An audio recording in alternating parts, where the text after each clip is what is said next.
Well, greetings to you, everyone. I'm very delighted. I've got yet another new guest for you today, but some of you will probably know him already, Tim Davious, who's leading the fight against military wokery from outside the military now, sadly. But I know that a lot of my followers, my sponsors, are also ex-military, so you'll know some of this.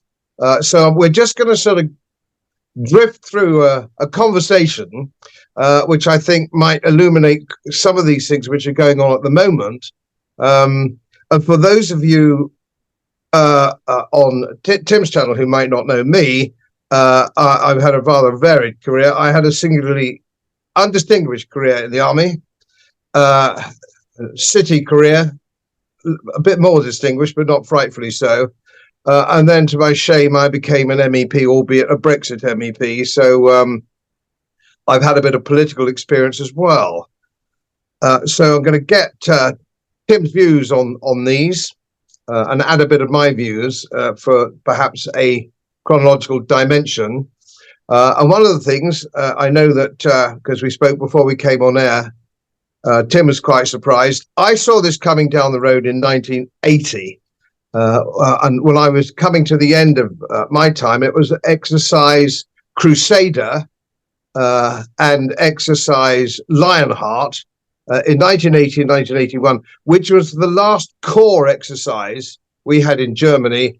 And I was with 4th Armoured Division, BAOR, in a logistics role at that time. But this isn't about me. I'm out of date. But I did have a conversation.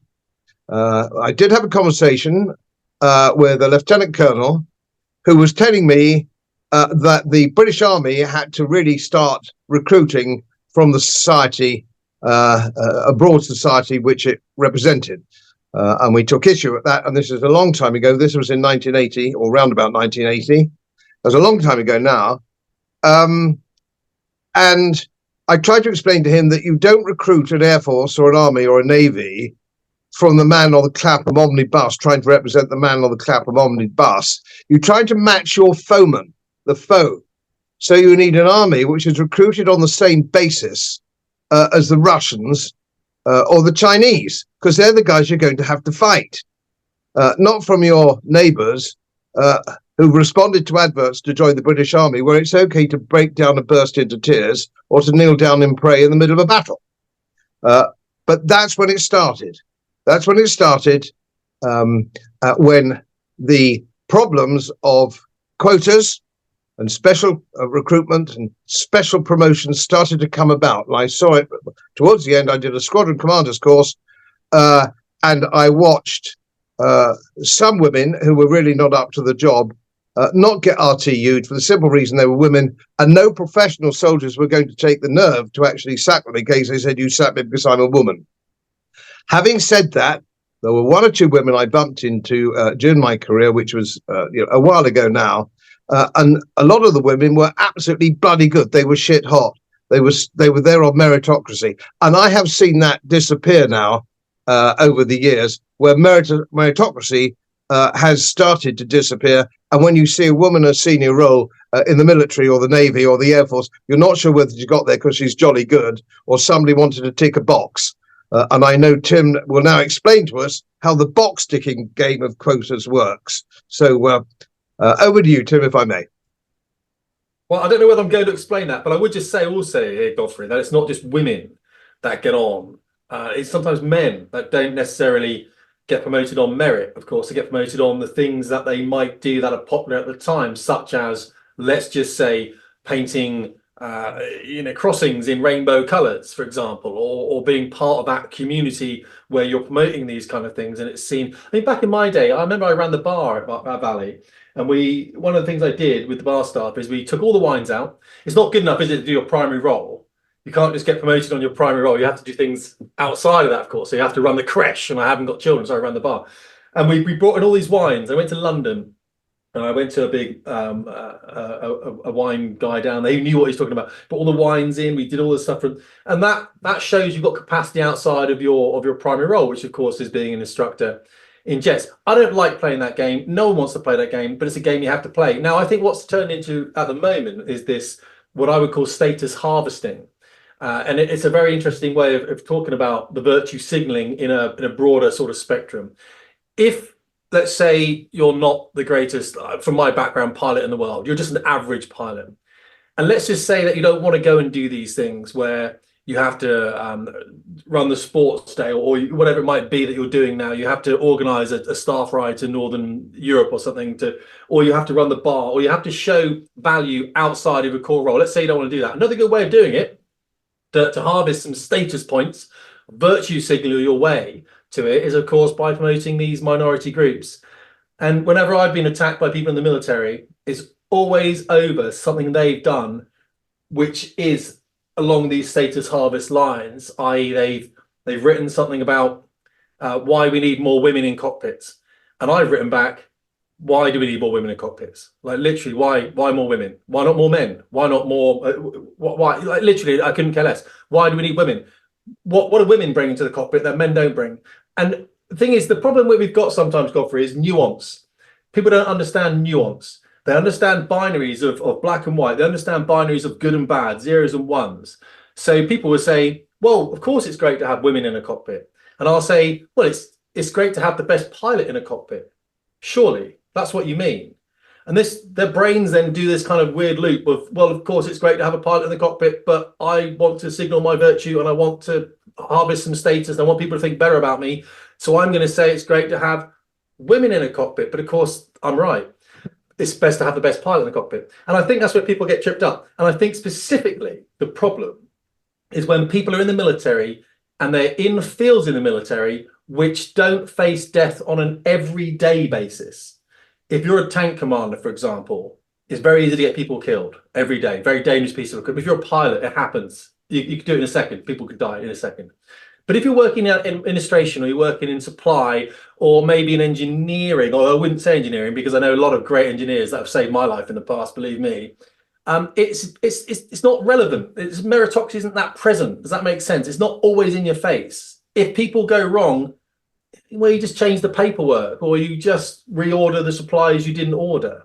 But in my world, if someone went wrong, they were killed. I was flying many a times when either heard the Mayday go out that led to a fatality, or we were recalled back to the squadrons because an aircraft had crashed and we don't know whether it was fuel contamination. Everyone gets recalled when an aircraft crashes. Get yourself down, we'll work out what happened later and then see if we can get the jets back home.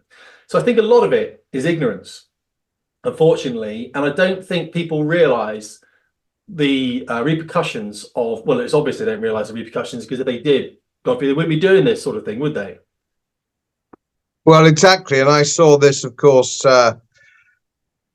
I was a latecomer to the Royal College of Defence Studies, where I graduated in military geopolitical military strategy. Graduate's the right word. And it became very clear to me then I was on attachment because I was part of the Parliamentary Armed Forces system, which is now defunct, sadly, but it's where you could have a carte blanche. You had a laissez-passer, as it were, to go anywhere if you were on attachment with the Air Force or the Navy, wherever you like. The Sergeant's Mess, the CPO's mess in the Navy, so on and so forth, which is, of course, where you get a lot more truth and a lot more frankness than you do in the officers. The officers' mess. The officers' mess always tell you what they think you want to hear. They're playing the political game, and they are all university educated, which for me, but my own particular view, is a mistake in the military. You don't want to get people who have been brainwashed at 22 or 23, because you never get them out of that loop. You never quite get them out of that loop. And it was very clear to me, and I'm going back certainly 15, 16 years, you would not get promoted above half colonel unless you were politically correct, or the equivalent rank in the Navy and the Royal Air Force. Political correctness was the bottom line. You could get to middle management, as it were, battalion command or whatever it happens to be. Then, if you wanted to climb the greasy pole, you had to be part of the political game. And that's what gave you all the sort of the rainbow colours, the bits and pieces, the quotas of women. As you quite rightly say, why would you want women in the cockpit? Why not men with ginger hair?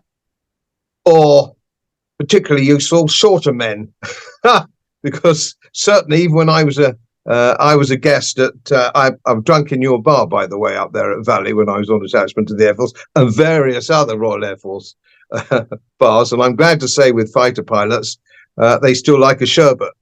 And which always gives me hope. But funny enough, they're all my size, or they always seem to be, round about 5'8". So it helps to cram yourself into a cockpit. So you could just as easily argue we need small fellas rather than tall fellas. So there's any number of things you can do. And of course, you're right.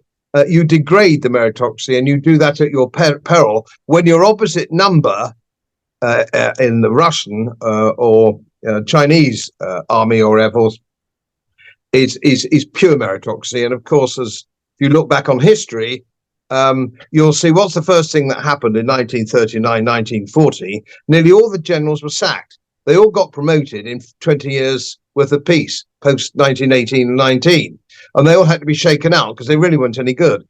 So I very much, as a military historian, take your point about you have to shake these characters out who have peacetime promotions. Peacetime promotions, counting toolboxes, polishing the ship, or doing whatever it is, and you get promoted by keeping your nose clean. Generals and senior air commanders do not win battles by keeping their nose clean. You have to be a risk taker. You have to really be the military equivalent of an entrepreneur. So tell us that little story that, tell us a bit more of the rainbow painting the ground. Was it Bryce Norton or something? It was. Yeah, it was a Tell us about, my people will be jolly interested in hearing that. Yeah, that's absolutely fine. So I've done a YouTube thing about it before, and it was a friend of mine, Clara Grady, and I flew with her husband, Pablo, who's a lovely bloke as well, doing very well, I'm sure. She's just been promoted to Air Commodore. She was a group captain as the base commander. And I must admit here, and I'm going to go out on a limb, and I think this probably wouldn't have happened if a man had been in charge of that base. I'm just going to say it right now. And there's a reason for this. And I think that if a man had been in charge of that base, other men would have told him not to do it. They would have been more open with that guy and said, we don't need this. It's not something that we have to do. We don't need to paint a rainbow crossing. Now, her name is Clara Grady. She was a group captain. And I say she's a good woman because I've been skiing with her in the past, and her husband. As I said, I flew with her husband in the past as well. And they're both lovely people. So people get captured, people get swept along. And when you're in the military post 40, if you're not getting promoted, you need to get out. So you either go up or you get out. And I got out because I wasn't being promoted to do something else, obviously. But if you're on that ladder, you need to stay on that ladder, because when you start leaving late 40s, 50s, there's not much else you're going to be doing, really. Let's be honest. You haven't built the career capital in something else, such as the city like yourself. So you're kind of stuck. So you'll do whatever you think is the current theme. And what she did is she decided to paint a rainbow coloured crossing in front of the nursery. And when I challenged that, it's the only one in the whole of Europe, only rainbow crossing on any base in the whole of Europe. I challenged it quite publicly on YouTube, and it came back and they said, "Oh, it's not to do with," because I said it was to do with DEI. They said, "No, it's not. It's because the kids like the colours." Then I went to Bryce Norton's webpage, and on their front page of their webpage is all about diversity and all about this crossing and diversity. So they're talking nonsense, of course. They want to hide behind, of course. They want to obfuscate as best they possibly can. And this is the duplicity. This is the annoyance I face when you challenge these things. Of course, they don't want to come clean with it. So that was the thing. That was a Bryce Norton, yes, most definitely. And of course, we've seen extra examples of the LGBT flag being hoisted on ships and being saluted alongside the flag of the Union, of course, or the ensign. And of course, my argument being, I had one of the guys who was in a very there's one picture of a couple of naval killers, I believe it is, and they're saluting this flag, and it's the ensign's flying, and next to it is the LGBT flag, and they're all saluting at these flags. That chap in that picture wrote to me, and he said how embarrassed he was. He said he didn't realize at the time what that really meant, how that service was being subverted, how by the senior commanders, how it was being subverted, by the government was subverting those people within it. And he was horrendously embarrassed. And I said, mate, you don't know. He said, if everyone's doing it, you do it. You know what I mean? You don't know at the time. You can't think of these things. You're just saluting a flag because the boss is telling you to salute the flag. You know, it's an LGBT flag. I said we all make mistakes, but even he knew in his heart of hearts it was the wrong thing to do. I mean, saluting a flag other than the ensign or the flag of the Union, to me, is incredibly naive. And my worry is that we've got people coming into the service that don't understand the importance of these flags and how many people have died underneath it and how many people have been carried off the battlefield with these flags. And so I believe, as you said about universities, is very important, because it starts with school and a lack of discipline. And I follow Catherine Burblesing at Michaela's school, and your followers may not be aware of Catherine. And I would say, look up Catherine with a K, Catherine Burblesing. She runs a school in London, very highly disciplined school. They're not allowed to speak in the corridor, full of minority kids, because of course the white middle class don't want to send their kids to this school in Wembley in North London. And I was up there recently, not to visit the school, I was doing something else, and I saw her on a platform, and I went across and spoke to her and had a great conversation with her. And it starts at school. This woman is hounded by the liberal media for being structured and being and disciplining. And you may have seen in the news recently, Godfrey, it was where one of the young children decided they wanted to go and pray at school. A Muslim child wanted to have prayers at school. And they took the school to court, this young child. And the school won eventually. But and they're not going to have prayers at school. She treats all these children equally, vegetarian diets, everything else. But I don't believe it does start at university. I believe it starts in schools. And without that lack of discipline, when people come to university, they don't have the discipline to basically work out what right and wrong is anymore. What Catherine, who runs this school, says is it's not about teaching them how to think. It's about teaching them what to think, because they don't know, because they're kids. And we get these people into the military now who don't know what's right and wrong. They think they know how to think. But again, I come back to nuance. And I don't want to capture this conversation. I'm not going to do that. But the argument is within the grey areas, as you know, as an MEP. It's not at the outliers. There is no right or wrong. As Thomas Sowell says, politics is a compromise. If you give free school meals to every kid in the UK, well, something else is going to suffer somewhere. You know, the roads are going to have more potholes in. The budget isn't infinite. Well, unless you're with Labour government, then you've got a money tree somewhere, of course. You know what I mean? But so we have to sometimes tell these young people what to think. And I think people have got into the military now. They don't know necessarily. They don't know what is good and what is bad. And so they get swept along with the latest initiative. And for a group captain, as you know, which is a colonel rank, for a group captain to get swept along with this stuff, I thought was absolutely disgraceful. To paint a DI rainbow LGBT crossing for kids. This is why I get angry. These children were 3 to 9 years old, and they're walking out there and they're saying, look, you can be whatever sexuality you want. These are children who are so impressionable. I think it's a crime. I'd go as far, if I was in government, to have that group captain up to defend herself, to say, why do you think it was appropriate to do this? Like, you are literally now in a court-martial situation. You tell me why you think it was important to put other people's children in front of that. So every day they're questioning, because it was about sexuality. We know LGBT. It is. It is in the name, isn't it? Of course it is. Kids, young kids. I mean, when I was a kid, I wanted to be a dog. That was it. That's all I knew about it. I didn't know whether I was going to be lesbian, bi, gay, trans, or whatever extra letters they had on the end, Godfrey. You know what I mean? Crikey. And I don't think I think that's the state of the military at the moment, unfortunately, at many levels. Many levels. I think if you want some clear action, you speak to senior NCOs. I think senior NCOs are the people that are switched on. I speak to a lot of those people at the moment, senior non-commissioned officers. I honestly think the mid-tier of commissioned officer rank, so at the moment, in your language, lieutenant colonel through to probably brigadier, what I'd call the early air ranks. I think these people who are grifting for the next promotion are where the danger areas lie.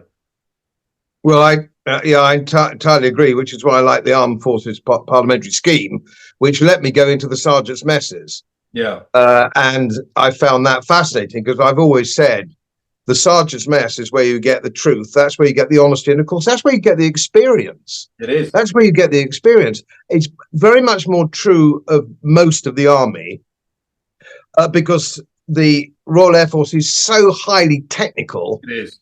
It's a different game. Although, of course, my father, when he was flying Spitfires, that was state of the art then, of course. So these things happen. But generally, basically speaking, in the army, it's still really marching, shooting, tin hat and a gun kind of stuff. Yes, it's integrated warfare these days, as the Russians are now demonstrating to NATO how important that is. And I think that's the problem, insofar as that they come up through the ranks in the sergeant's mess, which means they learn how many beans make 5. So they learn critical thinking on the job. Yeah. They learn risk analysis on the job. Now, you take a graduate of 22 and he goes straight in, probably in the army, they end up with 2 pips almost straight away, or they get their captaincy accelerated earlier over the bloke who went to Sandhurst from school, which, of course, is clearly absurd. That exactly should be reversed. It should be reversed because that young man he's got 3 years as a platoon commander before the other guy even turns up. So these are the sort of problems that we have, and it's not crossing the political line, not just in matters LBGTQED and all the bullshit that goes on with that. It's actually what the strategic or tactical view of your arm or arms or NATO is. We have, and I'm a military historian as well, published military historian, we're having senior officers, the chief of staff, for example, saying we need to ratchet up so we can take on Russia. This is ludicrous. I used to do a little bit of boxing years ago in the army. That's like me taking on Mike Tyson. You know, why would somebody who's managed to attain general rank say something that cretinous? We need to 5 years' time. We need to be ready with war for Russia. First of all, why? Why? Yeah, why? Yeah. What's the point of it? Because you're more than likely, your women folk and your children are more in danger from illegal aliens coming in every day in their thousands than any bloody Russian soldier. So that's where the threat is, on the street. So all this is nonsense. But I don't understand. We've got your Air Commodore in the army. I've forgotten her name now. She's a lieutenant general, and she shot up the ranks. I mean, to be a lieutenant general, that's a really serious rank in the army, because the army now is so small. And the numbers of ordinary soldiers in it are so small. So we've got all chiefs and no Indians. But her latest wonderful missive was she thinks the army is too hierarchical. Yes. No, she's yours. That's not mine. That's one of yours. That's an army. That's an army. Yeah, it's one of mine. Yeah. That's right. She's the assistant chief of defence staff. So she's That's right. Entire military. Yeah. Absolutely. How could you come out with something, Tim, which is so stupid to say that the army is too hierarchical? Because you're a socialist throughout. That's what she was. She's a socialist. She's a little mini Marxist that's gone into the ranks and the whole way through. And now, of course, she can see at the top. She can say, well, I think it's too hierarchical. I think we should have a big group hug, because she can say what she wants. These people, and I did a video on this, of course, these are people who have infiltrated our military. These are the people we should be hunted out and we should be throwing out. It's the Tobias Ellwoods, the Ben Wallaces, it's all these people here who are warmongers. You can see them in the newspapers, the Richard Kemps who write, the Hamish Breton Gordons, all these people are saying we need war. You have to say, well, they're all saying the same thing. Why are they saying the same thing? Well, what's the list that Wesley Clark came out with? He came out with Libya, Syria, Iraq. He went through the list of countries. There were 7 countries on the list, wasn't it, that he talked about back in the day, General Wesley Clark. And of course, some point Iran's on that list.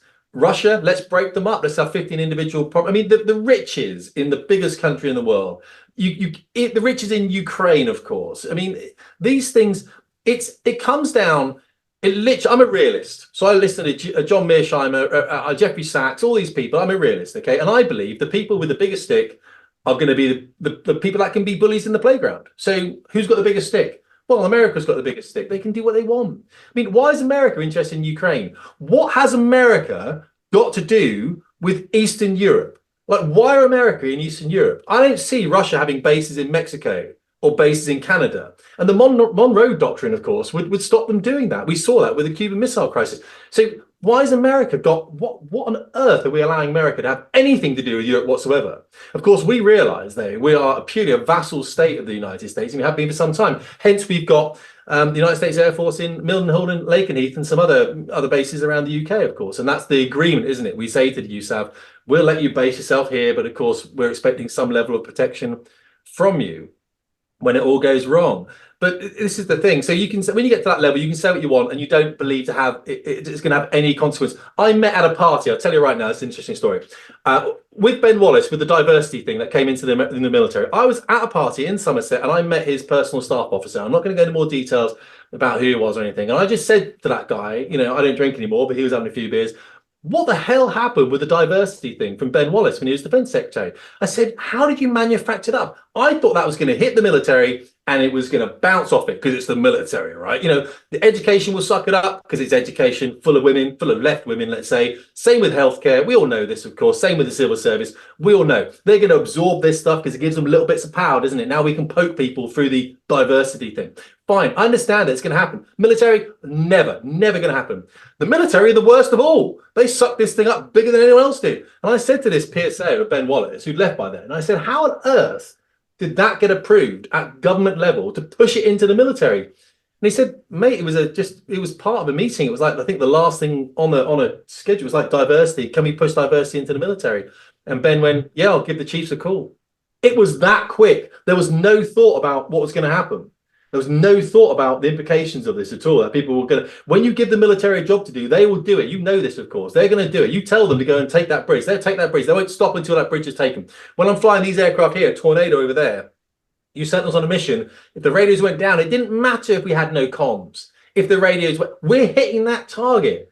Plus or minus 4 seconds, that target is destroyed. And we could be flying for hours. Plus or minus 4 seconds, that target's destroyed. There's no recalling tornadoes. David Cameron would say this. Where are my tornadoes? When anything was happening in the world, where are my tornadoes? That's what David Cameron would say. I'm not a huge fan of Cameron, let's just say. But either way, the same thing. You give the military something to do, they're going to do it. So you give them DEI, you give them diversity, equity, and inclusion, and you say, I want you to promote this. I want you to bring in people who are needing to get a step up on. They're going to do it. And that's what they did. And it was literally a one-liner in a meeting, in a government meeting that caused that. So these people don't understand the ramifications of their actions. They have no consequence. To them, it doesn't matter. I mean, look at Rishi Sunak. He's going to go live in California. It does not matter what he's doing to the country of immigration or what Tony Blair did back in 97. These people, there's zero consequence to them. To us, it's huge. For them, it's nothing. And yeah, that's how I feel about it. Well, one of the problems I think we also have, I'm sure I'd agree with this, Tim, and that I don't know whether you're probably a bit young to remember the Daily Telegraph in the days of John Keegan and Claire Hollingworth, who were defence correspondents and defence editors of arguably then the leading newspaper. And they were their critique was very carefully thought out.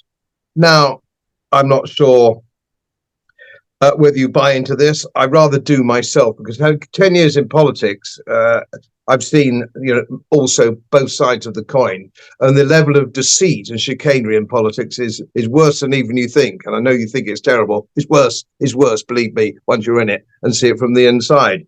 And now we have a complete disinformation campaign run by the Daily Telegraph by, what's his name, Conlon or something, right, like very well named Con, yeah, telling us how in the next few weeks Ukraine are going to win the war and drive their tanks down Moscow. They have been talking about this now, the Daily Telegraph, for 3 years. I know. Now, I know. This is what brings me in here. We both know that the CIA budget is unaudited and huge. We also know that the military-industrial congressional complex is $1 trillion a year, and they've bought every congressman on the Hill. So you need a bogeyman to fight a war. And so it doesn't really matter who it is, as long as you've got lots of wars. And it's like George Orwell, winning the war is not the point. That's not the point. It's continuing wars all the time, right, which is so you can maintain your budget. And I had an argument with an American. I cannot understand. I'm not anti-American in any way.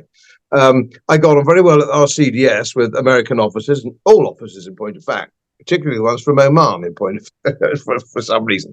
But the American officers, and of course, the whole point was of the strategy course at the RCDS, which is a 1-star course. And very good it was too, and I was very pleased and privileged to be part of that.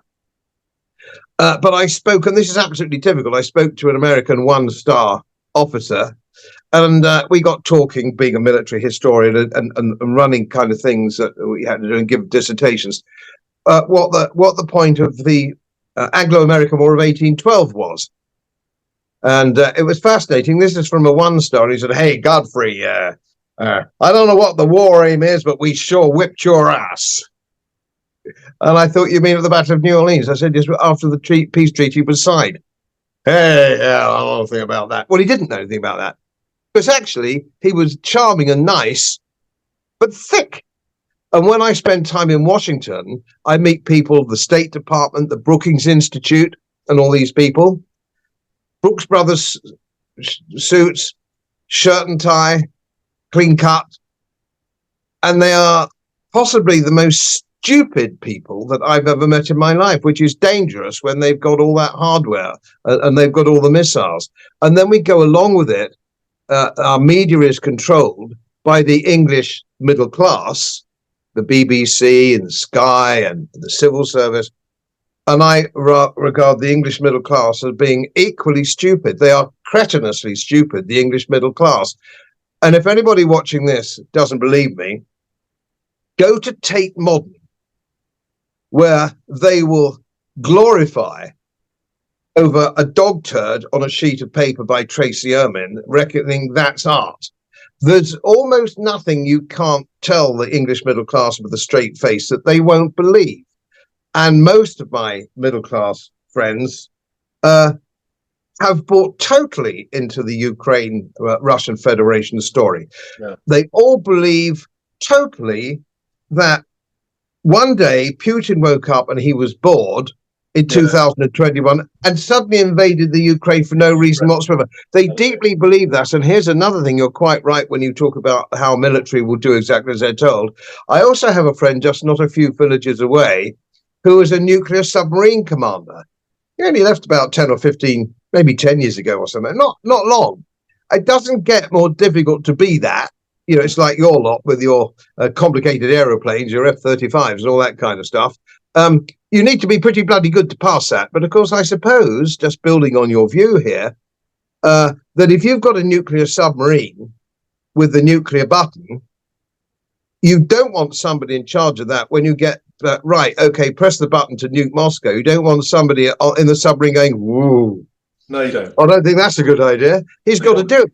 No. So you actually have to train that man at very senior level to do exactly like he's told. Pavlov's dog. Yes. And it doesn't matter whether it's diversity or it's nuking Moscow, whatever it is.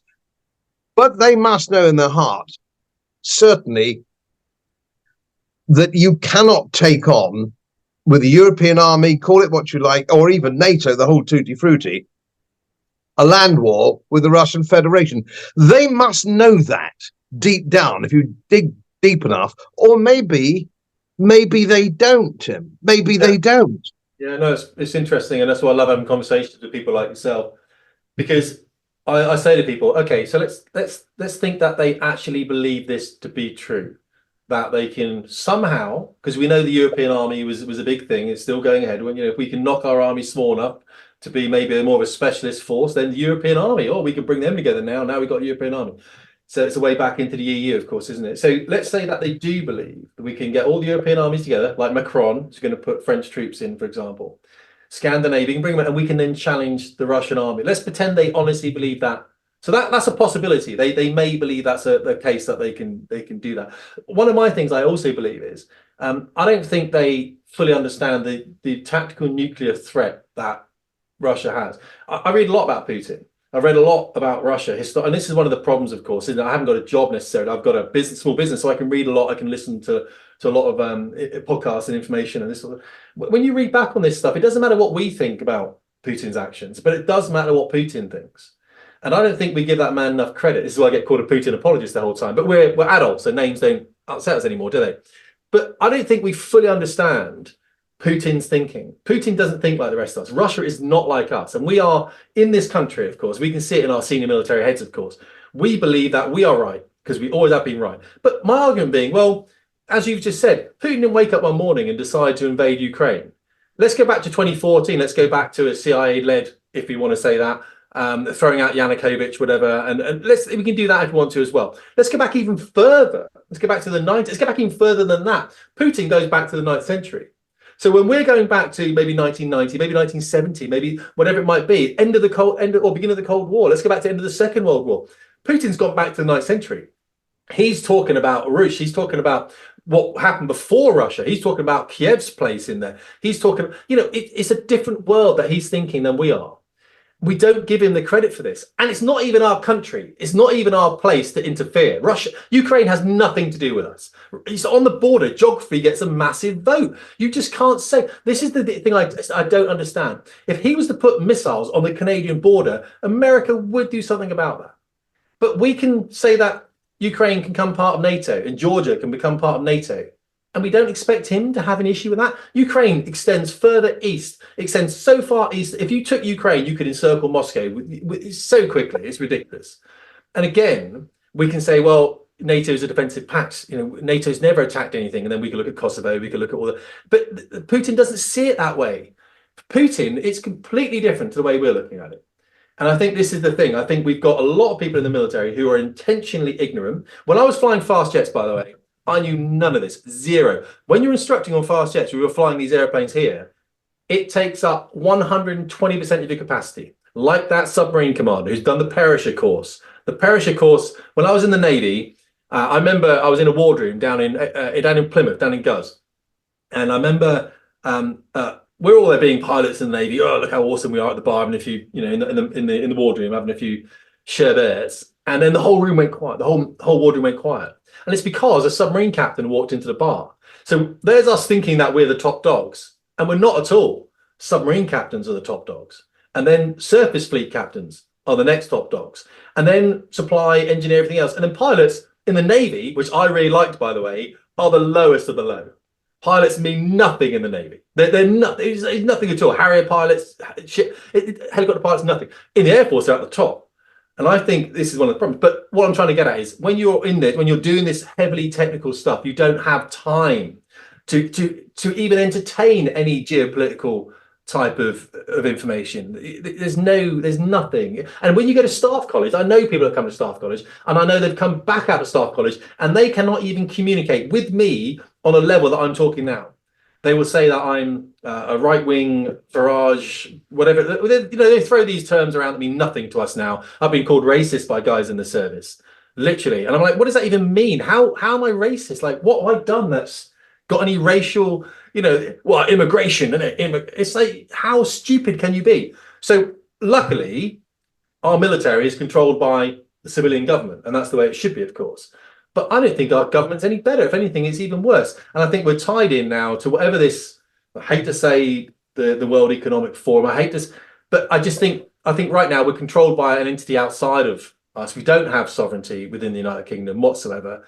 And I don't think it matters who you get in right now, whether it's Conservatives or Labour. I think things are going to be the same. So yeah, I've changed my tweet account to conspiracy analyst, because if you look up the World Economic Forum, it's fascinating. They are at least honest. They are very, very honest. Really are. I joined them. Starmer is honest. Starmer is honest. He said, no, don't bother about Parliament. It's Davos is where it must. Davos, I'm not a theorist. I'm not a conspiracy theorist. He bloody well told us, didn't he?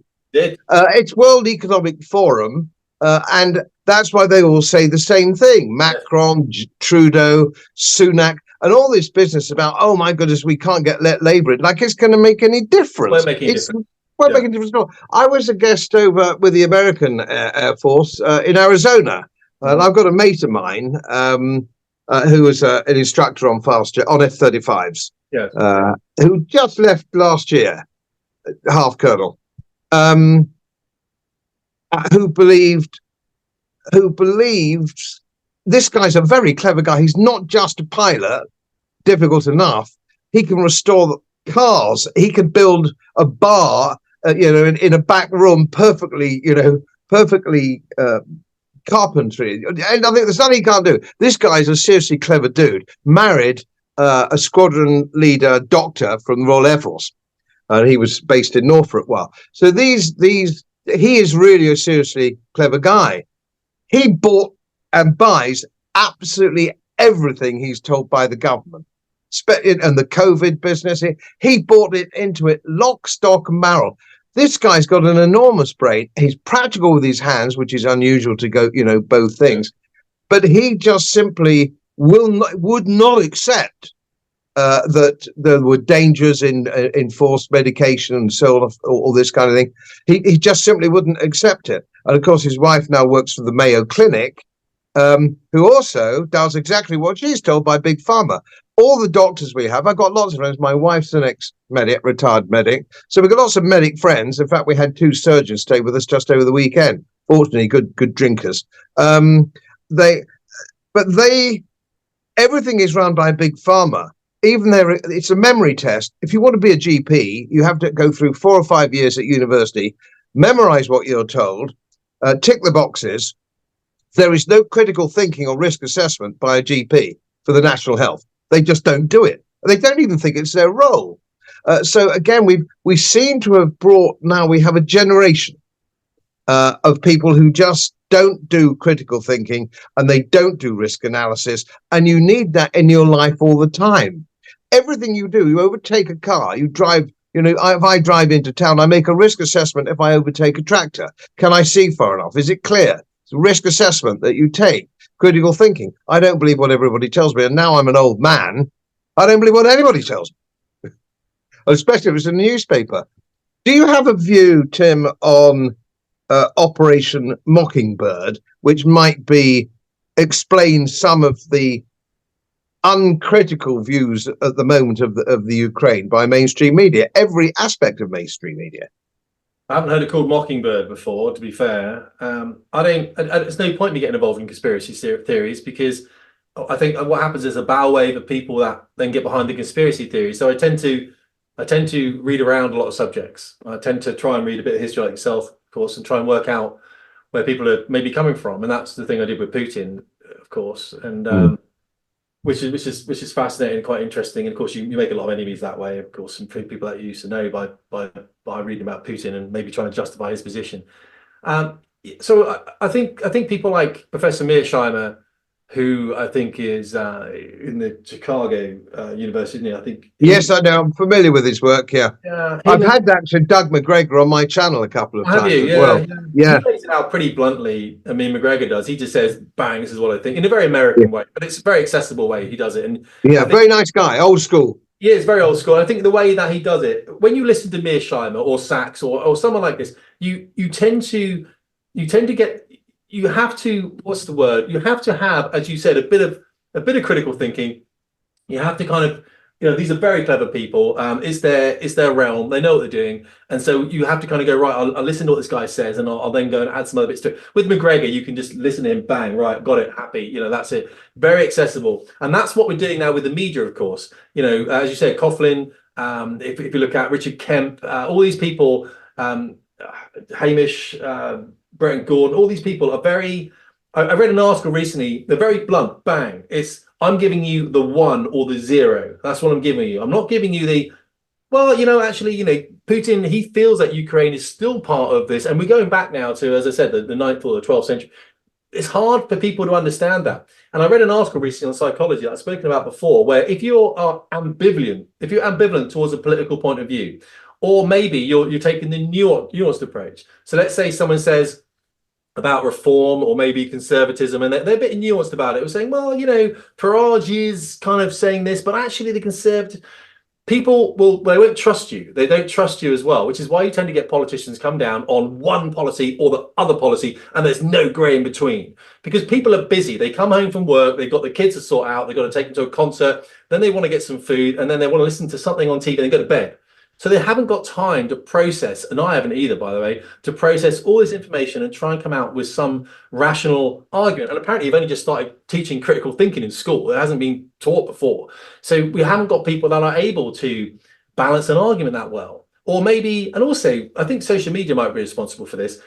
Arguments on Twitter, for example, and I'm banned this week, of course, they descend very, very quickly into ad hominem attacks, I find. And that's when I go, look, if you're going to do this, then as Thatcher says, if you're attacking her personally, then the argument is lost, and she knows she's won, of course. So I think we kind of lose this when it comes down to and it is propaganda with Russia and Ukraine. If you read the Russian press, which I do a lot of the time, I read the Russian stuff. And when I was in Iraq, all the Americans that I worked with insisted on watching Al Jazeera because they couldn't get the real information from Fox, NBC, or even the BBC. So they'd watch Al Jazeera, they'd see dead servicemen, American servicemen on the ground, and they're getting the real feel of what's happening on the ground. They never got it from their own media. It's the same. We're the most propagandized country in the world when it comes to media. I mean, you can talk about China, yeah, of course, but you can talk about, but in the Western world, I think Britain is worse than America. At least in America, you know, you've got a massive left, a massive. We've got this grey area. Even sometimes I read the Telegraph or read the Mail. It's a very left-wing piece, but it's taking you somewhere. So I don't believe anything I read about the Ukraine war whatsoever. And the more they tell me I'm winning, I go back to 1984. It's like, you've got to have a war. You know, there's always a war going on, isn't there? As we know what it's for. I was working in defence, and I was holding a security clearance. This is going back about 2 years now. I left the military. I got sacked from the job because I lost the security clearance. The security clearance was paused very cleverly by the Ministry of Defence. They didn't take it from me. They paused because someone complained that I had a YouTube channel and I was anti-military on my YouTube channel. And I wasn't. I was going up against the diversity aspects in the Royal Air Force at the time because Mike Wigston, the Chief Air Staff, was discriminating against white men joining the Royal Air Force at the time. In fact, he was prioritising women. Half of this stuff never came out. Like Sky News went, no, we've done this now, we're moving on. But they didn't tell you about the minorities or the women that they were putting into the Royal Air Force without a role for them to do. They were putting them in barracks for months on end. They had no job, but they were making the statistics so they could then tell the government how diverse the Royal Air Force was. That stuff never come out. So I was trying to talk about that. I lost my security clearance, paused, which meant I lost the job instantly that I was in. Wife wasn't very happy about this, of course. Luckily, I still had a side project that's now my main business. But the thing is, when you talk about this stuff, it's going to happen. So they don't want you talking about it. They control what you say and what you think. And of course, I got my security clearance back, basically threatening them, as you do with the ministry. And they went, well, I'll have it back then. But of course, 3 months later, what am I going to do with that? So, you know, you have to be very careful. But the truth is, I don't believe anything that we're told about Russia, Ukraine. And you don't need to. If you can find it out on Telegram channels, and you have to work out what you're getting, Russian media, or you can look at who's caught the ground, who's got the ground, what are the offensives doing? Are they successful? No, of course they're not successful, because you're up against the Russian army who are dug in with 7 kilometers worth of defenses. This is why I said in the first place, you don't go to the war against Russia on their border, like literally on the There's not more of a stupid thing you could possibly do in the world to go up against Russia on their border. They're going to throw attrition warfare at it. They're going to dig in, and they have done. You can do whatever you want. But the truth is, as Ben Wallace said, it's a testing ground for our munitions. And when I was working in defense, that was abhorrent to me, that we're using the bodies of Ukraine and Russian men primarily to test our weapons on. That I know, that is just appalling. What is your view? I used to share a flat with Nigel Farage in Brussels, and going back years, of course, now. He would not come off the fence on Ukraine. He's just come off the fence almost at the same time as Trump has come off the fence on it, and he's saying much the same thing. Now, I know Nigel was never going to say something which wouldn't have been cleared by Trump's office. They're that close, believe me. Now, Nigel's come back into mainstream politics here, but up until only a few months ago, he saw his future in America. So why that would to me might suggest, would it not to you, that now it's become mainstream. Now Trump is saying it, Nigel is saying what the publicity gets. It's all hostile, of course, when he's interviewed by people who know absolutely nothing about the situation. It's rather fun watching these people. But that would tell me that if Trump gets in November, or maybe the push up till November will be for an off-ramp for NATO. Have you come to a view on this? Well, I saw Farage, talking about this, and I think he's seen part of the country that is fed up with this, not just the war, but we're never asked. Like with immigration, we were never asked. And there's a lot of the population there who are just like, hang on a second, what's the point of being in this country if we're not able to decide on who comes in? I mean, one of my students was mugged the other day in Chester, in the daylight, in Chester. And he was like, hang on a second, I was walking down the high street and I was mugged. This is ridiculous. And of course, that the person that mugged him, he says was him, I don't know, but he says was an immigrant. But I'm like, we must have a vote in this. And I think we're getting to the point now, and I think this is what Farage has picked up upon, is that aren't we being affected in a way that may well bring some actual action against those people responsible? I've said this about the civil service before. I said, let's say that there was a knife attack on London Bridge and say one of my loved ones was killed, I'll find out that person in the civil service that allowed that person to come in. I'll hunt them down, and I'll start with their dog or their budgerigar, and then I'll work on their children. I'll go up there until eventually get to them. But I'll take everyone out, because that's the kind of mentality I have. If you're doing this, and I think people have this now, where they're thinking, hang on, I'm this flag here, I was born under. And I think Farage has realised there's people like me in the country who and big numbers. I think he's got back his political nose, because certainly, again, your sergeant's mess, your artisan in civilian life, your artisans. My local boozer is a tea time pub, 4:30 to 7:30 boozing, and they're all come out of work. They're chippies, sparkies, brickies. They're my kind of people. Yeah, of course. They're my kind of people who like a decent pint in a wet pub, no food. They're my kind of people. These guys, people, I think, are making a big mistake. They think that reform is only going to get votes from disaffected Conservatives. When I was in UKIP, I ended up an independent, because I couldn't stand party politics, but I ended up an independent. But people all thought that UKIP got disaffected Tories. Almost my entire political team in Yorkshire were ex-Old Labour. They were ex-Labour councillors, and they were patriots. They were the sergeant's mess. There was a picture of the Queen in the parlour. Okay, Old Labour. They were those kind of guys, and they didn't, and nobody realised that was the vote. I got 400,000 votes in Yorkshire because it was proportional representation. Yeah. That got nothing to do with people watching bloody Question Time. No. Everybody votes Labour up here in Yorkshire, except in the Shires where I live. So people are misreading this. I could be wrong, but that's not the way to bet. I was chatting to a Reform candidate last night about this exact thing. He's down in Sevenoaks, of course, and he's got a smear campaign happening against him today, because that's the thing now. We'll just smear these people, shall we? Because they've lost the argument, of course, because they realise there's a very quiet majority in the country who, the funny thing is as well, this is what I keep telling people, I'm like, you don't understand, this is Great Britain. You think you understand Great Britain, but we're very, very calm, we're very quiet, we're very, we queue, we do all this kind of stuff, what I mean? We're very happy. And then we go and kill everyone, by the way. So you do it, history will show you that we just sit there, we take everything, and then we'll go and destroy the world. Just go and destroy it, because that's what we do. And then we'll come back to our small little island surrounded by sea, and we'll have a cup of tea.